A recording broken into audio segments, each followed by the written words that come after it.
Gilbert, Anda katakan tadi begitu ya untuk dana yang akan dikelola oleh BLU ini cukup besar. Sebetulnya Anda mengamati juga terkait pasokan batu bara. Selain itu, Anda mengamatinya juga melihatnya nantinya pemerintah akan menggunakan dana ini untuk apa saja sih, Pak?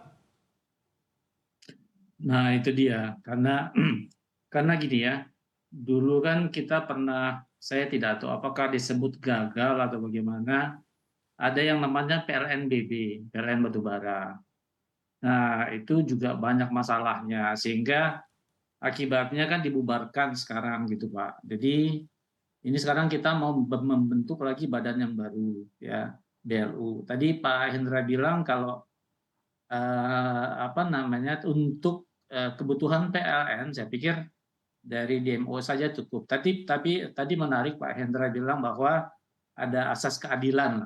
Nah, saya pikir itu penting ya, karena sama rata sama rasa lah. Jangan ada tambang-tambang yang ini yang terus saja diminta sama pemerintah, yang lain kok nggak enak-enak. Tadi Pak Hendra bilang sharing the pain, saya pikir betul gitu.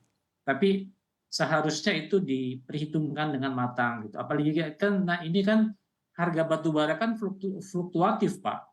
Nanti ngitungnya gimana itu? Itu juga bukan bukan persoalan yang mudah gitu. Tapi pada prinsipnya sih kami mendukung kalau itu memang memang sudah dipikirkan dengan matang. Nah, saya pikir sebagai pelaku usaha kami pesan ke pemerintah lakukan risk management yang betul gitu Pak. Jadi semua resiko-resikonya itu diperhitungkan dengan baik.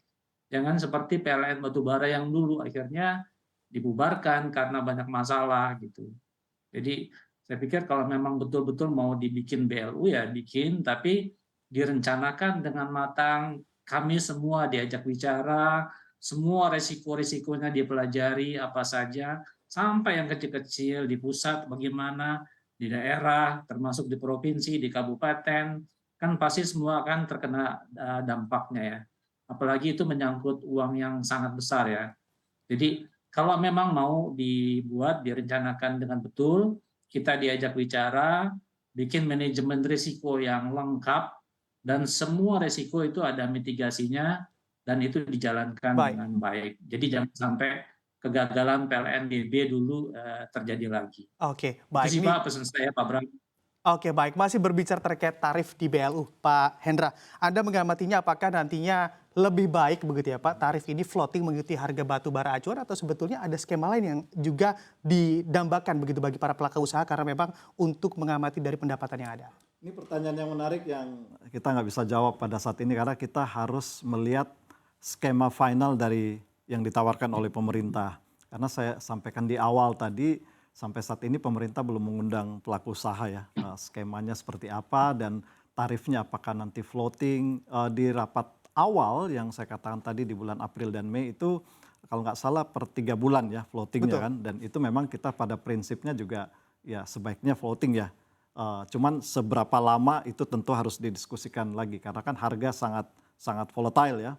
Nah, kemudian juga dalam mendapatkan skema apa namanya tarif juga tentunya kan ada rasio yang dihitung ya oleh pemerintah, rasio antara pembagi jumlah produksi kemudian juga dengan DMO. Nah, ini harus hati-hati tadi juga dikatakan oleh Pak Gilbert ini jumlahnya kadang kalau dari user itu sering berubah-ubah ya Hmm. kebutuhan PLN, kebutuhan semen dan industri yang lain-lain. Sementara kan kita dari pelaku usaha udah memang harus mematok dalam rencana produksi dalam RKB itu 25% dari total produksi yang diinginkan atau juga dengan kebutuhan PLN. Nah, ini yang harus bersama-sama dibahas dan berbicara mengenai kelancaran demo tentu bukan hanya tanggung jawab dari supplier ya, kami pelaku usaha, tapi tentu dari user juga. It takes two to tango. Kita harus sama-sama bekerja beriringan dan tadi saya sependapat dengan Pak Gilbert, ini taruhannya besar, ini skema BLU kita support, tapi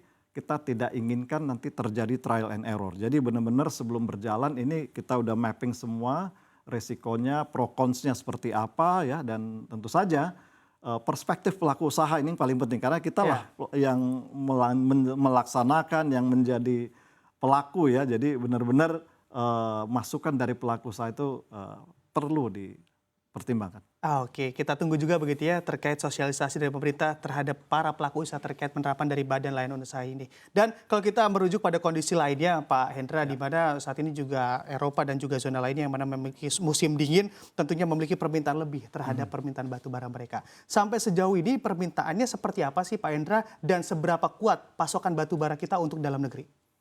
Kalau dalam negeri sih sebenarnya nggak terlalu ini karena jumlahnya kan 25% dari produksi kita yang nanti saya sampaikan tadi per kuartal 3 pasokan ke DMO dalam negeri juga cukup bagus. Bahkan dibandingkan year on year kuartal 3 2021 ini realisasi di kuartal 3 2022 untuk ke domestik ini lebih tinggi 30% ya. Oke. Jadi tadi Pak Gilbert juga sampaikan sejauh ini bagus dan memang cuma yang perlu adjust lagi mengenai dari BLUIN adalah kesetaraan sehingga semuanya bisa merasakan juga sharing the pain dan sharing the gain. Nah, demand dari ekspor tentu saja menjelang musim dingin itu naturally pasti meningkat, apalagi negara-negara Eropa ya, winter is coming dan mereka kesulitan untuk mencari pengganti alternatif dari Rusia. Jadi ada peluang tapi tidak signifikan. Oke, masih ada permintaan di sana begitu ya Pak Hendra?